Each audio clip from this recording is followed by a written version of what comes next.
ทุกมื้อนี้เดือน3เดือน4นักท่องเที่ยวบ่เข้ามาเลยเขาจะบอกกันต่อๆกันว่ามันเป็นระยะที่บ่ควรมามันบ่ดีแฮงต่อสุขภาพมันกับพ่วงมาจากธรรมศาสตร์หรือว่าต้นไม้ถูกทำลายไปหลายไปเอาปลาสงวนออกสนามกีฬาหลัก16เฮ็ดมาละบ่ผิดใดบ่ผิดแต่ว่าบ่ได้ใส่ซ้ำนะโลกเขาเปลี่ยนแปลงหรือว่าย้อนฝีมือคนเวลาที่เข้าไปอยู่ในธรรมชาติแล้วรู้สึกจิตใจปลดโปร่งแฮงเวลาเวียกแล้วเขาคิดหลายคล้ายกับแบบบรรดุออกไปซ้อยเลยควันเต็มเลยควันแบบปันหมอกยามหนาวเนี่ยมันห้ายแหงที่สุดคือการเผาป่าน่ะมันคือปอดมันคือระบบหนึ่งที่เฮ็ดให้สิ่งมีชีวิตอันอื่นได้ดำรงชีวิตอยู่คือในประเทศเพื่อนบ้านเฮามีต้นไม้หลายในสวนสาธารณะบ้านเฮายังบ่ค่อยมี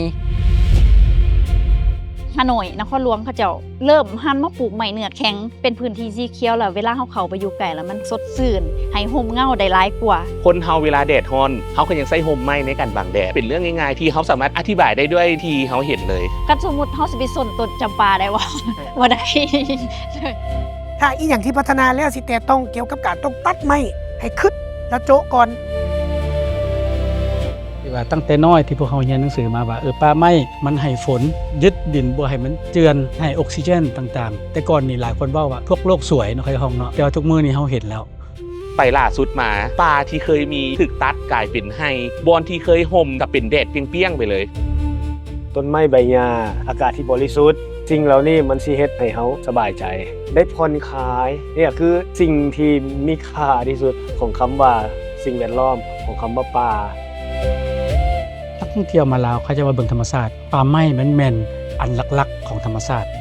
คันสิมีแม่น้ำต่างๆต้นไม้มันต้องสมบูรณ์ก่อนเพราะป่าไม้ที่เป็นต้นน้ำที่มันรักษาแหล่งน้ำต่างๆมันก็ถือว่าถูกทำลายไปตามๆกันคุณค่าของการท่องเที่ยวสำหรับป่าไม้นี่ถือว่ามีมหาศาล25 ปีผ่านไปในการเป็นศิลปินเขาก็ยังได้มาปลุกระดมอีกอยู่แต่คิดว่าการปลุกจิตสำนึกมันต้องเคียงคู่ไปกับการปฏิบัติการใช้กฎหมายให้เคร่งครัดเฮาเบิ่งประเทศอ้อมข้างของพวกเฮาการตัดไม้ทำลายป่าหรือว่าการล่าสัตว์นี่เขาเจ้าถูกคุกหรือว่าถูกวินัยร้ายแรงฉะนั้นมันถึงเวลาแล้วภาครัฐเฮาต้องได้มาเข่งแล้วก็มาเริ่มเพราะกฎหมายเฮามีหมดละสังคมเมืองใหญ่เฮาฮู้แล้วแหละเฮาเล็งเห็นแล้วแหละความสำคัญของมันเนาะเหลือแต่การปฏิบัติหน้าที่ของไทยของลาวระบบศึกษาเขานี่สอนอย่างอยู่ญี่ปุ่นครูนี่จูงนักเรียนอนุบาลเป็นสาวไปนั่งกินอยู่กองกกไม้อยู่ในสวนสาธารณะไม่ได้ที่ชีวิตของเขาผูกพันกับสิ่งแวดล้อมแต่น้อยเขาหักเขาหอมสิ่งแวดล้อมแต่น้อยฉะนั้นอยากให้ทุกคนมาเข้าร่วมมาเป็นขบวนการอันนึงมาสร้างจิตสำนึกใหม่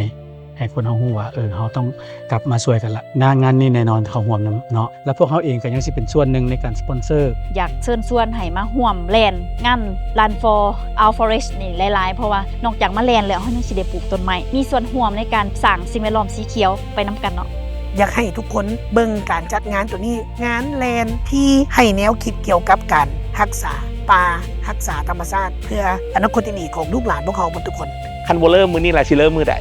คันบ่เริ่มจากเฮาไผสิมาเริ่มเป็นส่วนหนึ่งในการซอยปกป้องสิ่งแวดล้อมซอยเสริมสร้างป่าไม้ให้ดกหนาขึ้นเนาะถือว่าเป็นโครงการที่ดีแฮงดังนั้นอยากให้ทุกคนเข้ามาร่วมหลายๆมาร่วมสร้างประวัติศาสตร์ใหม่นำกัน Run for our Forest